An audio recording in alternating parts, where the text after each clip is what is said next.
إذا الشمس كورت وإذا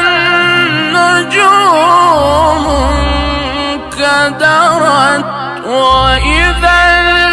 الجبال سيرت وإذا العشار عطلت وإذا الوحوش حشرت وإذا البحار سجرت وإذا